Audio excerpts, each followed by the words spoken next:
अब बिहार में मुस्लिम वोटों की अहमियत को भी समझिए। ये भी जानना जरूरी है कि क्यों मुसलमानों को यहां पर एक वोट बैंक और इतने निर्णायक वोट बैंक के तौर पर देखा जाता है, क्योंकि हमेशा से देखा गया है कि किस तरीके से मुस्लिम वोटों को यहां पर प्रभावित करने का प्रयास होता है। हालांकि जितनी बड़ी उनकी आबादी है, क्या उसके हिसाब से उनका प्रतिनिधित्व भी है?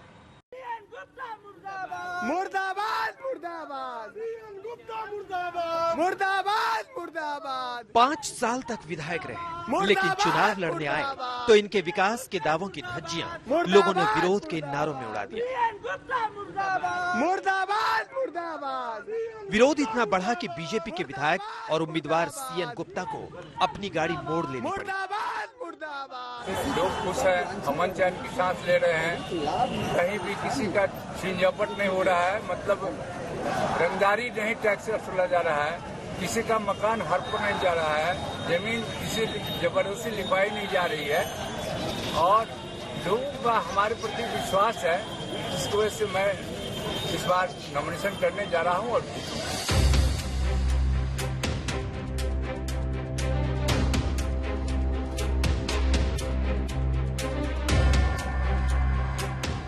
तो सवाल है कि क्या अपने विधायकों से और जनप्रतिनिधियों से लोगों की नाराजगी इसलिए है कि बुनियादी मुद्दों का जवाब नहीं और बनावटी मुद्दे चुनाव के आसमान से बादल की तरह बरस रहे हैं। 60 घोटाले जो है नीतीश कुमार जी के शासनकाल में हुए हैं और हमने पहले भी कहा है कि सरकार में आने के बाद जितने नियोजित शिक्षक थे, जो उनका मांग रहा है उसको हम लोग जो है पूरा करेंगे। समान काम समान वेतन को लेकर कि यहाँ 15 साल में इन्होंने गरीबी नहीं मिटाई, भुखमरी नहीं हटाई, बेरोजगारी नहीं हटाई, पलायन नहीं रोका और जब मुसीबत के घड़ी में अपने भाई मजदूर जब फंसे हुए थे तो इन्होंने मुंह जो है वो फेरने का काम किया।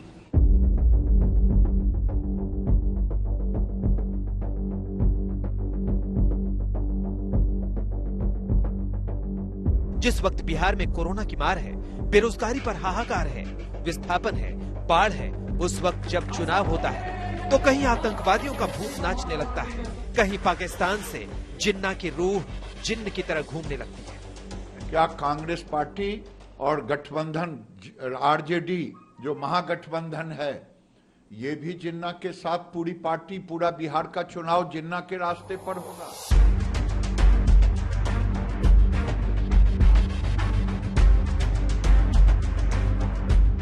जब बात मुसलमानों पर अटक गई है तो सवाल है कि बिहार के मुसलमान क्या करेंगे। एक अनुमान के मुताबिक उनकी भागीदारी 17% है।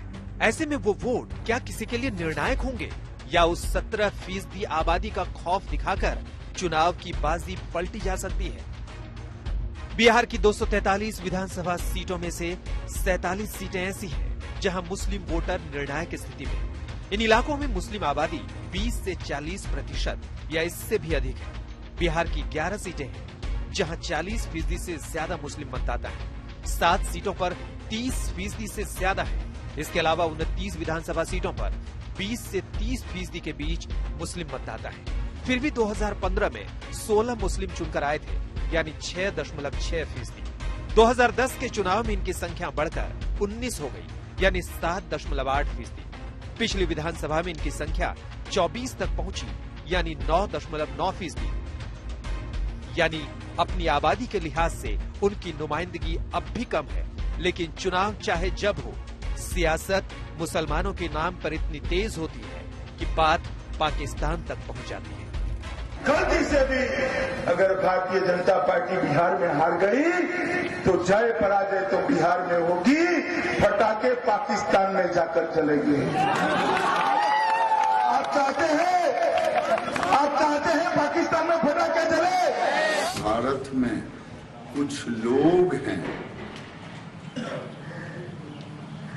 जो नरेंद्र मोदी को रोकना चाहते हैं, जो लोग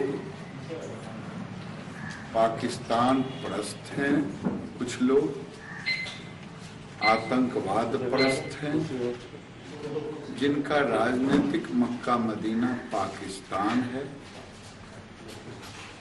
ऐसे लोगों का स्थान भारत में पाकिस्तान होना चाहिए। आजादी के 73 सालों में बिहार में अब तक 23 मुख्यमंत्री बने, लेकिन किसी मुसलमान को बस एक बार मुख्यमंत्री बनने का मौका मिला। वो थे अब्दुल गफूर, जिनके हाथों में 1973 से 1975 के बीच बिहार की बागडोर रही। पटना में रोहित सिंह के साथ आज तक ब्यूरो।